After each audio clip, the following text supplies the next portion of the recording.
आगे बढ़ते हुए बात करेंगे अध्याय नंबर 3 से दीर्घोत्तरी प्रश्नोत्तर की। तो दीर्घोत्तरी में क्वेश्चन नंबर पहला आता है, निम्नांकित समांतर चतुर्भुज में ये जो एम कोण आर लिखा हुआ है इसको हम पढ़ेंगे एंगल ऑफ आर। ठीक है, मतलब कि सीधा आप कोण आर बोल दीजिए। कोण आर बराबर है कोण एन के। ठीक है, कितना है 70 डिग्री। ठीक है, और निम्नांकित बोला है तो वैसे आपको आकृति दे दी जाएगी। तो अन्य कोण आई और जी आपको ज्ञात करना है। देखो बहुत सिंपल सा तरीके से इसको हल करेंगे। सबसे पहले तो हम जो है चित्र बना लेते हैं। ठीक है, चित्र आपको कुछ इस प्रकार से दिया है। ठीक है,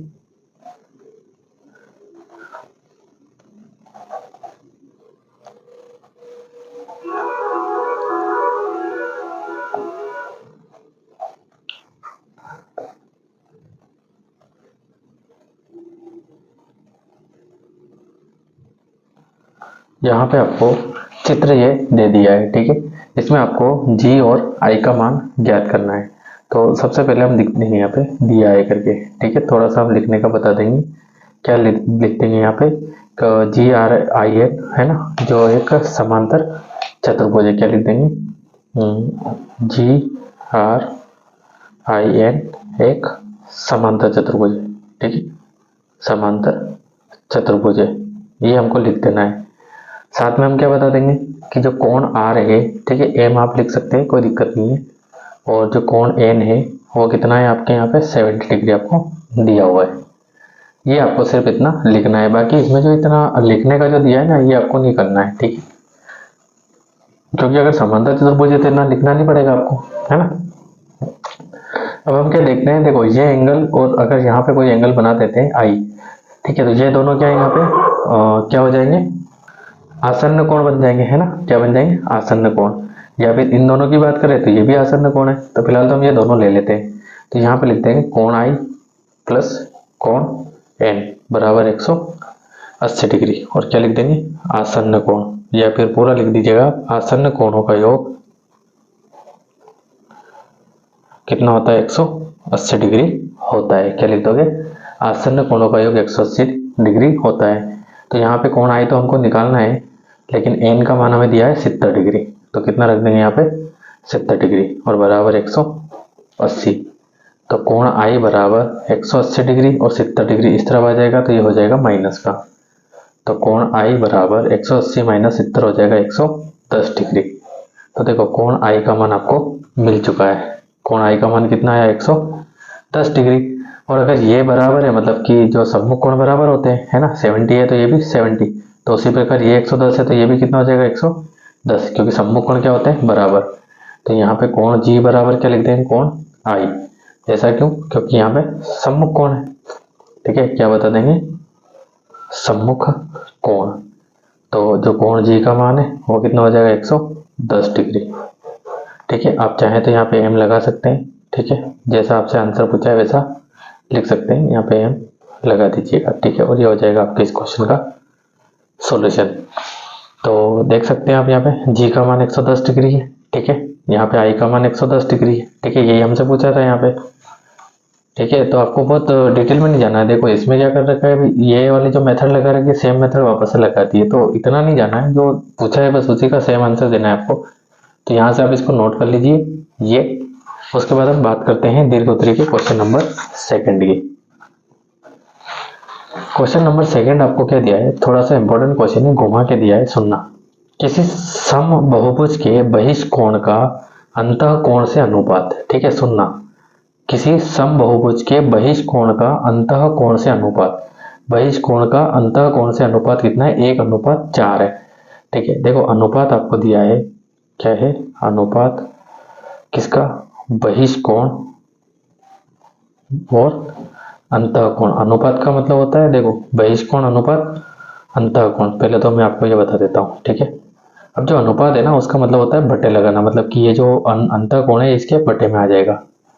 कैसे, मैं यहाँ पे आपको समझा देता हूँ। ठीक है, दिया है, क्या दिया है, बहिष्कोण। बहिष्कोण बोलिए या फिर आप बाह्य कोण बोलिए, एक ही बात है ना। बहिष्कोण का जो अनुपात है वो अंतःकोण से, अंतःकोण से कितना है, 1:4 है, ये आपको दिया है। ठीक है, जो क्वेश्चन में बोला है वो हमने लिख लिया है। देखो अनुपात का मतलब होता है बटे लगाना, मतलब जो बहिष कोण है इसके बटे में क्या आ जाएगा, अंतः कोण। ठीक है, अंतः कोण बराबर एक है तो एक के बटे में हो जाएगा 4। ठीक है, अनुपात का मतलब बटे, मतलब 1/4 हो जाएगा। ठीक है, यहाँ तक कोई दिक्कत नहीं। अब सिंपल सी बात है, बहिष कोण और अंतः कोण दोनों के सूत्र आपके पास हैं। ठीक है, जब मैंने चैप्टर स्टार्ट हुआ था तभी आपको सूत्र बता दिए थे। ठीक है, तो मैं एक बार और आपको बता देता हूँ। ठीक है, ये बाह्य कोण का सूत्र क्या था, 360 डिग्री बटे भुजाओं की संख्या, और भुजाओं की संख्या को हम n से रिप्रेजेंट करते हैं, और अंतः कोण क्या है, n-2 इंटू 180 डिग्री बटे में n। ठीक है, बाह्य कोण मतलब बहिष कोण और ये अंतः कोण, तो यही सूत्र आपको यहाँ पे लगाना है। बहिष कोण की जगह हम क्या लगा देंगे यहाँ पे, तो बहिष कोण क्या है हमारा 360 डिग्री बटे में n, और बड़ा सा बटे क्योंकि अंतः कोण के लिए लगा रहे हैं, और अंतः कोण क्या था हमें n-2 इंटू 180 डिग्री, और बटे में क्या हो जाएगा आपके n। ठीक है, बराबर में 1/4 आपके ऐसा का ऐसे। ठीक है, अब यहाँ पे हम क्या देखते हैं, देखो ये वाली जो है बीच वाला बराबर बटे है। ठीक है, ये वाली स्टेप तो ऐसी ऐसी 360 डिग्री बटे में n, लेकिन इस स्टेप का हम कर देंगे उलट गुणा। क्या कर देंगे, उलट गुणा। उलट गुणा में क्या होता है कि जो नीचे होता है वो चला जाता है ऊपर, और जो ऊपर होता है वो आ जाता है नीचे, तो n-2 इंटू 180 डिग्री। ठीक है, बराबर में 1/4। तो देखो n से n कैंसल, 0 से 0 कैंसल, फिर 18 एकम 18 और 18 दूनी 36, सीधा सीधा। तो यहाँ ऊपर बचेगा 2 और बटे में बचेगा n-2। ठीक है, बराबर 1/4। क्लियर। लेकिन हमें यहाँ पे n का मान निकालना है, तो अब कर देंगे हम क्रॉस गुणा। क्या कर देंगे यहाँ पे, क्रॉस गुणा। 4 का तो हो जाएगा उधर और n-2 का हो जाएगा इधर। तो देखो 4 का 2 से करेंगे, 4 दूनी 8, n-2 का 1 से होगा तो n-2 ही आ जाएगा। आपको मान n का निकालना है तो माइनस के 2 को उस तरफ भेज दीजिए, हो जाएगा प्लस का, बराबर n। तो n बराबर 8 और 2 हो जाएगा 10। और क्वेश्चन में आपसे यही पूछा है भुजाओं की संख्या ज्ञात कीजिए, तो n आपके भुजाओं की संख्या है, तो हम क्या लिख देंगे, अतः भुजाओं की संख्या 10 है, और ये हो जाएगा आपका आंसर। आई थिंक आपको बहुत अच्छे तरीके से समझ में आया है। अगर समझ में आता है तो आप वीडियो को लाइक कीजिए, ठीक है, शेयर कीजिए, और अगर आपने चैनल को सब्सक्राइब नहीं किया है तो आप चैनल को सब्सक्राइब कर दीजिए। ठीक है गाइस, तो यहाँ पे देख सकते हैं 10 आंसर आए हैं। उसके बाद एक क्वेश्चन है जो 2023 में आपसे पूछा गया था फाइनल एग्जाम में, किसी समांतर चतुर्भुज के दो आसन्न कोणों का अनुपात 2:3 है, तो समांतर चतुर्भुज के सभी कोणों की माप क्या कीजिए। तो देखो सबसे पहले तो यहाँ पे एक समांतर चतुर्भुज बना देते हैं। ठीक है, छोटा ही सही, लेकिन चित्र अगर आप बनाएंगे तो आपको समझ में अच्छा आएगा। ठीक है, तो समांतर चतुर्भुज को नाम दे दीजिए ABCD। ठीक है, और फिर जो है दो आसन्न कोणों की माप दी गई है। आसन्न कोण कौन से होते हैं, जैसे ये और ये आसन्न कोण है ना, ये और ये आसन्न कोण है, ये और ये आसन्न कोण है, उसी प्रकार ये और ये भी आसन्न कोण है। तो कोई भी दो आसन्न कोण यहाँ पे 2:3 आपको माप दी गई है, तो हम ये दोनों ले लेते हैं, B और C। वैसे हम AB भी ले सकते हैं, लेकिन ठीक है हमने नामकरण ऐसा कर दिया है तो हम B और C ले लेते हैं, नीचे वाले ज्यादा सही रहते हैं। तो माना कि ABCD एक समांतर चतुर्भुज है। ठीक है, जिसमें कोण B तथा कोण C आसन्न कोण है। ठीक है, क्या है, आसन्न कोण है। तब अब अगर ये आसन्न कोण है तो इनको मानेंगे अभी कोण B बराबर हमने और कोण C बराबर, आसन्न कोणों का अनुपात दिया है। ठीक है, एक 2 है और एक 3 है, और आसन्न कोण हमने B और C लिया है। तो जो 2:3 हमको दिया था, ठीक है, क्या दिया था, 2:3, तो इसको हम बताएंगे कोण B और इसको हम बताएंगे कोण C। ठीक है, तो कोण B हो जाएगा हमारा 2 और C हो जाएगा 3, तो इनके साथ मान लेंगे x। ठीक है, अब लिख देंगे यहाँ पे चूंकि कोण B प्लस कोण C बराबर 180 डिग्री। ठीक है, ऐसा क्यों, तो इसका रीजन दे दीजिए, आसन्न कोणों का योग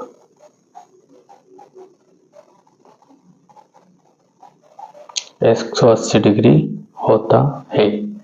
B का मान कितना है, 2x, C का मान कितना है, 3x, बराबर 100, तो 2 और 3 हो जाएगा 5x बराबर 180। अब आपको x का मान निकालना है, तो ये 180 बटे में क्या आ जाएगा 5, 5 एकम 5, 5 तिया 15, 3 बचेगा 5 छः 30। तो देखो x का मान आया 36, कितना आया है 36।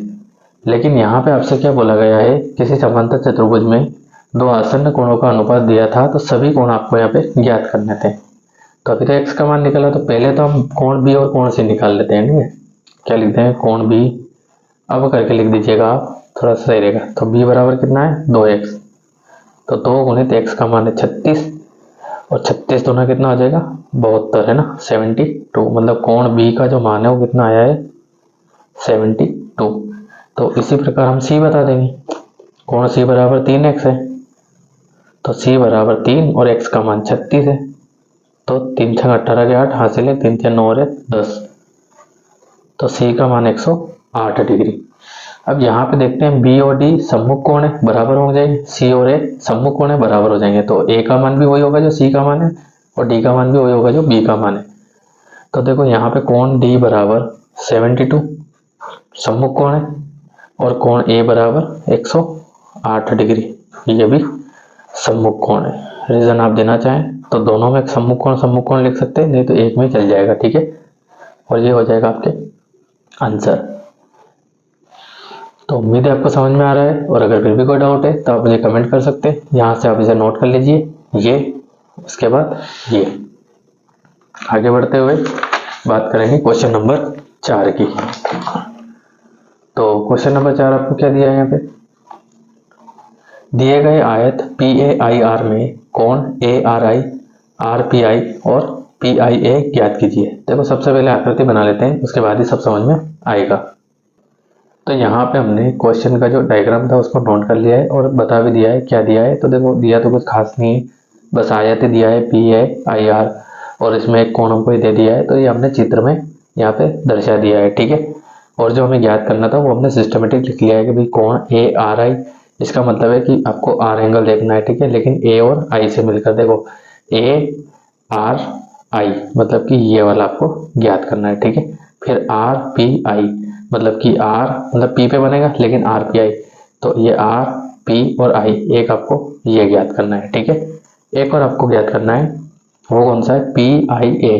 P कहाँ पे, ये रहा PIA, मतलब कि आपको एक ये ज्ञात करना है। ठीक है, तो जो एंगल ज्ञात करने वो मैंने ऐसे चिन्ह बना दिए हैं, आप यहाँ पे देख सकते हैं। ठीक है, तो कैसे ज्ञात करेंगे आप समझ लीजिए यहाँ पे। ठीक है, देखो तो यहाँ पे देखो एक एंगल हमें PIA दिया है, मतलब PIA मतलब कि ये वाला। ठीक है, ये आपको नहीं ज्ञात करना है। ठीक है, तो कैसे ज्ञात करेंगे, थोड़ा सा हम ध्यान देते हैं। देखो जो आयत होता है ना, आयत वर्ग वगैरह, इनका प्रत्येक कोण 90 डिग्री पे बनता है। कितना 90 डिग्री। तो हमें पता है कि भाई जो आयत है, मतलब ये भी 90 है, ये भी 90, ये भी 90 और ये भी 90, मतलब पूरा 90। ये जैसे एक साइन दिया हुआ है यहाँ पे, तो यहाँ पे हम एक लाइन लिख देंगे, चूंकि आयत का प्रत्येक कोण 90 डिग्री होता है। ठीक है, अगर 90 डिग्री होता है तो इसलिए समझना यहाँ पे जो कोण A है वो भी कितना हो जाएगा 90 डिग्री। ठीक है, कितना हो जाएगा 90 डिग्री। कौन सा, ये पूरा एंगल। लेकिन इस एंगल के दो टुकड़े हो रहे हैं, एक 35 डिग्री है और एक खाली पड़ा हुआ है। तो जो खाली है उसको कुछ समय के लिए हमने x डिग्री सपोज कर लिया, मान लिया है। तो देखो अगर a के दो पार्ट करते हैं, तो एक तो हो रहा है x और एक हो रहा 35 डिग्री, तो x प्लस 35 डिग्री बराबर कोण है। ठीक है, तो यहाँ पे हम कर सकते हैं क्या, x प्लस 35 बराबर जो कोण A है वो कितना है 90 डिग्री। ठीक है, अगर आपको नहीं समझ में आए तो मैं एक बार थोड़ा सा यहाँ पे लिख देता हूँ कोण A। ठीक है, आपको नहीं लिखना है, बस मैं आपको समझाने के लिए लिख रहा हूँ, बाकी आपको यहाँ तक तो लिखना है। ठीक है, x प्लस 35 बराबर 90 ये लिखना है, ये समझाने के लिए। ठीक है, कोण है कितना है 90 डिग्री, 35 को उधर भेज दीजिए आप, तो x बराबर 90 और 35 इस तरफ आएगा तो माइनस का। ठीक है, तो x बराबर 55 डिग्री। तो देखो ये वाला जो एंगल है ये कितना आया 55 डिग्री। अब ये हमने क्यों निकाला है, तो एक चीज आपने देखी होगी कि जब ये वाली आपने चीज देखी होगी, ठीक है, इसमें क्या होता है कि जैसे जेड आकृति बनती है, तो ये वाला जो कोण है वो इसके बराबर होता है। ठीक है, या फिर इस तरफ से आप बना दीजिए तो ये वाला कोण इसके बराबर होता है। ठीक है, मतलब जहाँ जेड आकृति बनती है, जैसे ये बनती है तो ये वाला इसके बराबर होता है। ठीक है, तो जेड आकृति में जो है एकांतर कोण होते हैं और इनको हम बोलते हैं एकांतर कोण। तो ये सब हम क्यों समझ रहे हैं, तो वो इसलिए। तो देखो ये सब हमने क्यों किया है, देखो जेड आकृति बनाते हैं, पी ए और ये सीधा गया और ये नीचे आया, तो ऐसे में क्या हुआ, ये वाला जो कोण है ना वो इसके बराबर है। ठीक है, और ये वाला जो कोण है ना वो इसके बराबर। ऐसा क्यों, क्योंकि यहाँ पे ये जेड आकृति बन रही है। ठीक है, ये वाली। ठीक है, तो ये इसके बराबर और ये इसके बराबर। ठीक है, ऐसे भी जेड आकृति बन रही है। ठीक है, तो देखो 55 डिग्री यहाँ आ जाएगा। ठीक है, और जो 35 है वो यहाँ चला जाएगा। क्लियर, आगे समझ में आपको यहाँ पे। ठीक है, अब हम क्या देखते हैं कि जो आयत होता है, आयत के जो विकर्ण होते हैं परस्पर समद्विभाजित करते हैं। समद्विभाजित मतलब समान भाग में विभाजित करते हैं। ठीक है, तो समान भाग में विभाजित करते हैं तो कहने का मतलब ये और ये वाली भुजा, अगर यहीं तक देखें तो एम आर और पी एफ दोनों आपस में क्या है, बराबर है ना, बराबर है। और बराबर है और सम्मुख भुजा है, और अगर सम्मुख भुजा बराबर होती है तो सम्मुख कोण भी क्या होता है, बराबर होते हैं। तो इसलिए हम क्या कर देंगे यहाँ पे कि जो 35 डिग्री यहाँ है वो 35 डिग्री यहाँ आ जाएगा। लेकिन उससे पहले हमको बताना पड़ेगा क्या, कि कोण M A I sorry R A I 35 degree बराबर हो जाएगा इसके पी आर ए के। ठीक है, तो यहाँ पे थोड़ा सा बता देंगे, एंगल ए आर आई बराबर 55 डिग्री। ठीक है, तो एंगल ए आर आई बराबर 55 डिग्री क्या है, ये एकांतर कोण। ठीक है, एकांतर कोण। ठीक है, लेकिन किसका एकांतर कोण है, तो ये आपको समझ में आ गया होगा कि पी ए आर या आर ए पी का एकांतर कोण है। ठीक है, ये 55 था इसलिए ये भी 55। अब समझना, ये 35 है तो ये भी 35 हो जाएगा, है ना, कौन सा वाला, आर पे। तो ए आर पी या P R A, P R A बराबर 35 डिग्री क्या है, ये एकांतर कोण। क्या लिख देंगे इसको, एकांतर कोण। क्लियर। अब अगर आपको नहीं समझ में आ रहा है तो मैं इस स्टेप को थोड़ा सा और क्लियर कर सकता हूँ। ठीक है, मतलब कि जो ए आर आई एंगल है ये 55 डिग्री हो रहा है, किसकी वजह से, इसकी वजह से पी ए आर की वजह से। क्लियर, तो आप चाहें तो इसके बराबर पी ए आर लिख सकते हैं, जैसे कि मैं यहाँ बता देता हूँ थोड़ा सा, पी ए आर। ठीक है, यहाँ पे पी ए आर बराबर ए आर आई बराबर 55 डिग्री। देखो ए आर आई आपको याद करना था, आपने कर लिया है। ठीक है, अब ये 35 डिग्री आपको दिया था तो पी ए आई आप ऐसे काउंट कर सकते हैं, सॉरी ये यही दिया ना, तो आर ए आई या आई ए आर, तो क्या लिख देंगे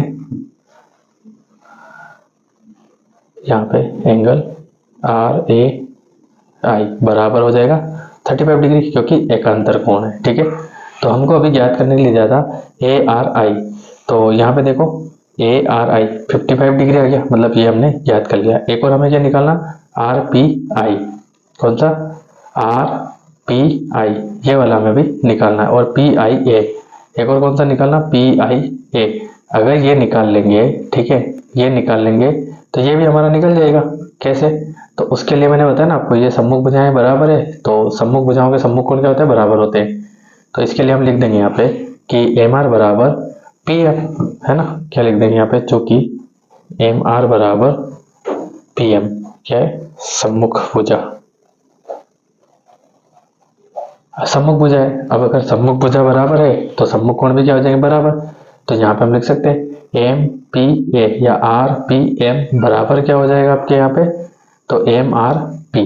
तो लिख दीजिए आप आर पी एम कोण, आर पी एम बराबर हो जाएगा किसके, कोण एम आर पी, कोण एम आर पी। तो यहाँ पे देखो ये कितना है हमारा, 35 डिग्री है, कौन सा वाला, एम आर पी, ये 35 डिग्री है। तो एम पी आर या आर पी एम ये भी कितना हो जाएगा, 35 डिग्री। ठीक है, यहाँ पे हम लिख देते हैं, तो angle R P M is equal to 35 degree. ठीक है, कितना हो जाएगा, 35। अब अगर ये 35 है, मतलब ये एंगल 35 है, तो आर पी आई क्या लिख देंगे यहाँ पे कि angle RPI is equal to 35 degree. Second हमको ये ज्ञात करके देना था, ठीक है। फर्स्ट हमको क्या ज्ञात करके देना था, ARI, ठीक है।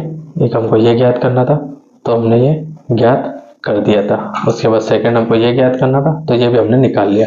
एक और हमको निकालना है PIA, ठीक है, PIA।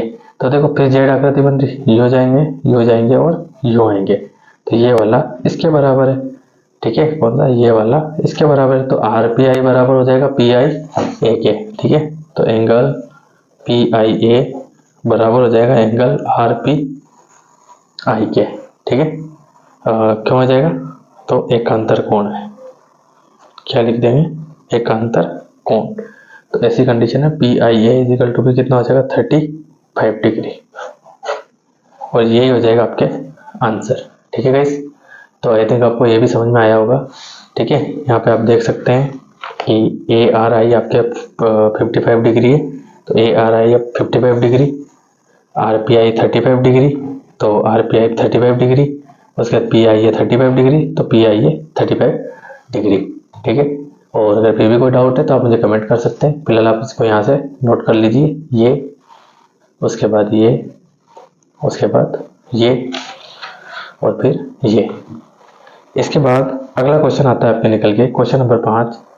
क्या दिया है, 30 डिग्री से 60 डिग्री और 60 डिग्री से 90 डिग्री कोने वाले दो समान सेट स्क्वायर को आपस में मिलाकर दो अलग अलग प्रकार के चतुर्भुज बनाइए। प्रत्येक चतुर्भुज का अवलोकन कर निम्न तालिका को पूर्ण कीजिए, ठीक है। तो ये क्वेश्चन आप देख लीजिएगा, वैसे ये क्वेश्चन इस एग्जाम में नहीं आते, मोस्ट इंपोर्टेंट क्वेश्चन है क्वेश्चन नंबर 6। ऐसे क्वेश्चन एग्जाम में पूछे जाते हैं। तो दिए गए समांतर चतुर्भुज में x और y के मान ज्ञात कीजिए। तो सबसे पहले समांतर चतुर्भुज बना लेते हैं। तो यहाँ पे हमने समांतर चतुर्भुज बना लिया है और यहाँ पे हमें सिर्फ x और y के मान ज्ञात करने। देखो कौन समांतर चतुर्भुज है, तो सम्मुख कोण क्या होगा, बराबर, मतलब 120 डिग्री के बराबर क्या होगा 6y, और इसके बराबर क्या होगा ये। तो सिंपल सी बात है कि कोण A बराबर कोण C क्या है, सम्मुख कोण। तो आप चाहें तो बड़ा लिख सकते हैं, सम्मुख कोण बराबर होते हैं, और नहीं लिखना है तो सिर्फ सम्मुख कोण लिख के छोड़ दीजिए आप, कोई दिक्कत नहीं है, ठीक है। तो कोण A कितना है 120 डिग्री बराबर कोण C कितना है 6y। आपको y का मान निकालना है, 6 चला जाएगा बटे में, ठीक है। तो बराबर y, 6 कम 6, 6 दूनी 12, 0। जो y का मान है वो कितना आया 20, कितना आया 20। सिंपल सी बात है। अब यहाँ पे देखो y का मान आ चुका है, और ये दोनों क्या है आसन्न कोण, ये दोनों आसन, ये दोनों आसन, ये दोनों आसन और ये दोनों आसन। तो आसन्न कोणों का योग कितना होता है 180 डिग्री, और यही हमको क्यों लेना है, क्योंकि भाई x का मान आ रहा है। वैसे तो आप ये दोनों भी ले सकते हैं, कोई दिक्कत नहीं है, और ये दोनों भी ले सकते हैं। तो हम ये दोनों ले लेते हैं, कोण A प्लस कोण B। यहाँ पे लिखते हैं कोण A प्लस कोण B बराबर 180 डिग्री। रीजन देते हैं आसन्न कोणों का योग, आसन्न कोणों का योग 180 डिग्री होता है। क्या लिख देंगे, आसन्न कोणों का योग 180 डिग्री होता है, ठीक है। तो यहाँ पे क्या हो जाएगा, कोण A का मान कितना है 120 डिग्री, प्लस B कितना है 5x प्लस 10 बराबर 180 डिग्री, ठीक है। और यहाँ पे देखो 120 और 10 हो जाएगा 130 प्लस 5x बराबर 180। 130 को उस तरफ भेज दीजिए आप, क्या हो जाएगा 180 माइनस 130। तो 5x बराबर 180 माइनस 30 हो जाएगा सिर्फ 50 होगा, तो ये हो जाएगा 50 डिग्री। तो x का मान निकाल लेंगे, तो 50 बटे में हो जाएगा 5, 5 कम 5, 5 50। तो देखो x का मान क्या निकल के आया 10, और ये हो जाएगा आपका आंसर, ठीक है गाइस। तो आई थिंक आपको ये क्वेश्चन भी समझ में आया होगा, ये तो काफ़ी ज़्यादा इजी क्वेश्चन था, ठीक है। तो यहाँ से आप इसको नोट कर लीजिए और समझ लीजिए। इसी के साथ आपका ये चैप्टर होता है फिनिश, ठीक है। और नेक्स्ट वीडियो में हम पढ़ेंगे चैप्टर नंबर 4 आंकड़ों का प्रबंधन, ठीक है गाइस। तो मिलते हैं नेक्स्ट वीडियो में नेक्स्ट चैप्टर के साथ।